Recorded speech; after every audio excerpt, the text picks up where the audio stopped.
नमस्कार, जोहार, स्वागत है आपका डिजिटल झारखंड समाचार में। लगातार तीसरी बार मोदी सरकार, जी हां, लोकसभा चुनाव के रिजल्ट्स जारी हो चुके हैं और इस बार भी लगातार तीसरी बार मोदी सरकार की सत्ता आएगी। पीएम मोदी बोले, रुकने थमने का समय नहीं, भ्रष्टाचार के खिलाफ जारी रहेगा जंग। वहीं जीत का स्ट्राइक रेट रहा 50-50। भाजपा ने 6 सीट पर बदले प्रत्याशी। कई लोकसभा सीटों पर भाजपा की रणनीति को झामुमो ने कर दिया फेल। और गांडे उपचुनाव जीती कल्पना सोरेन, हेमंत की राजनीतिक कल्पना बनी हकीकत। झारखंड विधानसभा में होगी पार्टी का चेहरा। वहीं चुनाव परिणाम के बाद भाजपा के साथ साथ झामुमो कांग्रेस ने भी मनाया जश्न। और राहुल गांधी बोले, रिजल्ट कह रहा देश मोदी शाह को नहीं चाहता। सवाल, जदयू टीडीपी को साथ लाएंगे क्या? जवाब गठबंधन की बैठक में तय होगा। वहीं हेमंत सोरेन की पत्नी कल्पना सोरेन अब बनेंगी विधायक। गांडे उपचुनाव में भाजपा की हार। और सीता सोरेन ससुर के गढ़ में सेंध लगाने में रही नाकाम। दुमका से झामुमो के नलिन सोरेन की हुई है जीत। झारखंड के निर्दलीय युवा ने दिखाई ताकत, मिले 3 लाख से ज्यादा वोट। जेएमएम का बिगाड़ दिया खेल। 11वीं में सीट बढ़ाने के लिए जेक ने शिक्षा निदेशक को लिखा पत्र। तो अब तक की तमाम बड़ी खबरों पे बात करेंगे, पर उससे पहले आपसे छोटी सी अनुरोध है कि कृपया वीडियो को एक प्यारा सा लाइक अवश्य कर दीजिएगा, क्योंकि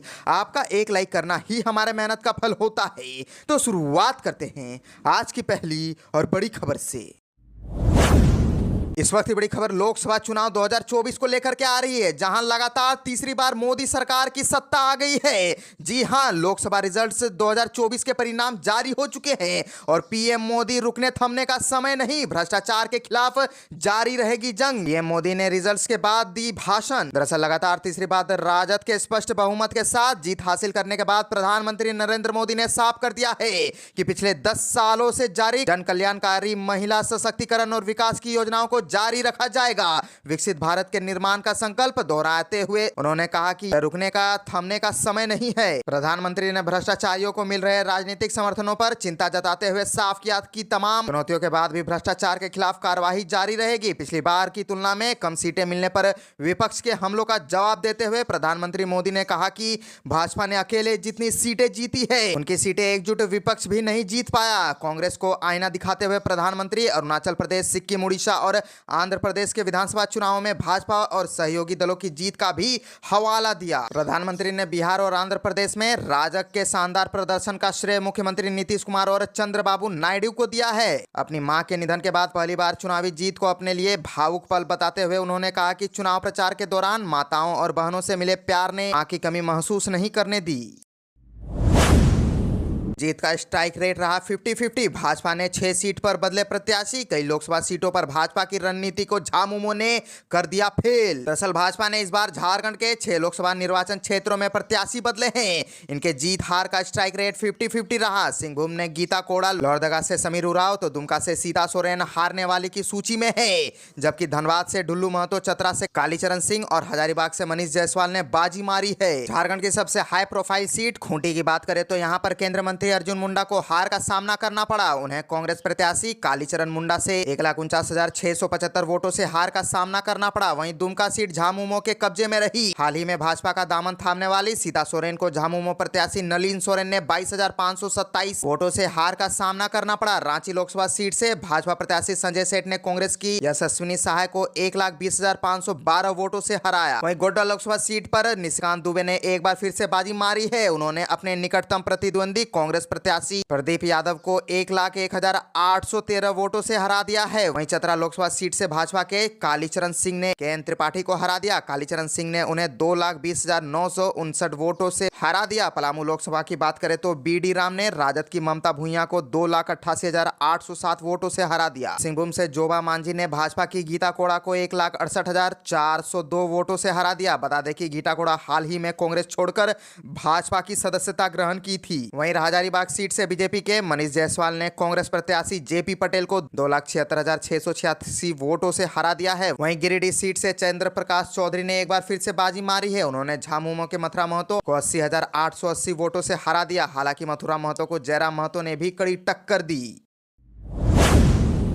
हेमंत सोरेन की पत्नी कल्पना सोरेन अब बनेंगी विधायक। गांडे उपचुनाव में भाजपा की हार हुई है। दरअसल गांडे उपचुनाव में झामुमो की कल्पना मुर्मू सोरेन 1,09,827 वोट मिले हैं। वहीं भाजपा उम्मीदवार दिलीप कुमार वर्मा को 82,678 वोट मिले हैं। कल्पना ने दिलीप को 27,149 वोटों से हरा दिया है। दरअसल पति हेमंत सोरेन के जेल जाने के कुछ दिनों बाद कल्पना सोरेन ने राजनीति में एंट्री लिया। शुरू में यह अटकलें लगाई जा रही थी कि उन्हें झारखंड का मुख्यमंत्री बनाया जा सकता है। उन्होंने गांडे विधानसभा उपचुनाव में उतरकर राजनीतिक करियर की शुरुआत की है। यह सीट झारखंड मुक्ति मोर्चा के विधायक सरफराज अहमद के इस्तीफे से खाली हुई थी। झारखंड की 14 लोकसभा सीटों के साथ साथ विधानसभा की एक सीट गांडे, जिस पर सबकी नजर थी। इस सीट से पूर्व सीएम हेमंत सोरेन की पत्नी कल्पना सोरेन ने जीत हासिल की है। उन्हें 26,000 से अधिक वोटों से जीत मिली है। कल्पना सोरेन के चुनाव जीतने के बाद राज्य की कमान संभालेंगी। हालांकि कल्पना ने चुनावी प्रचार के दौरान कई बार इस सवाल का जवाब दिया और कहा कि चंपई सरकार को कोई खतरा नहीं है। झारखंड की सत्ता अभी नहीं बदलेगी, लेकिन पार्टी के अंदर के सूत्र बताते हैं कि इस जीत के साथ ही कल्पना सोरेन को आगे बढ़ाने की तैयारी शुरू हो गई है।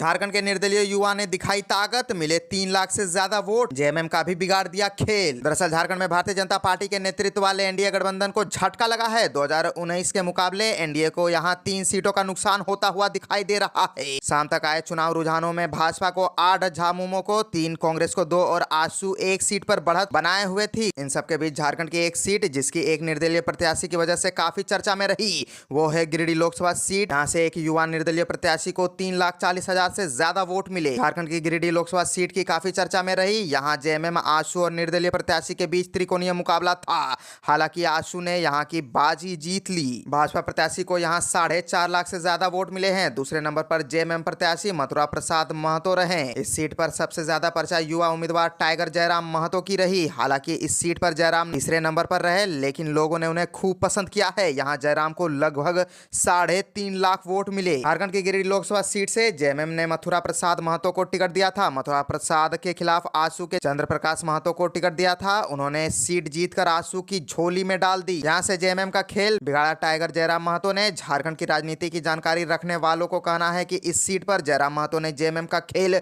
बिगाड़ दिया, क्योंकि जयराम को यहाँ से लगभग 3.5 लाख वोट मिले।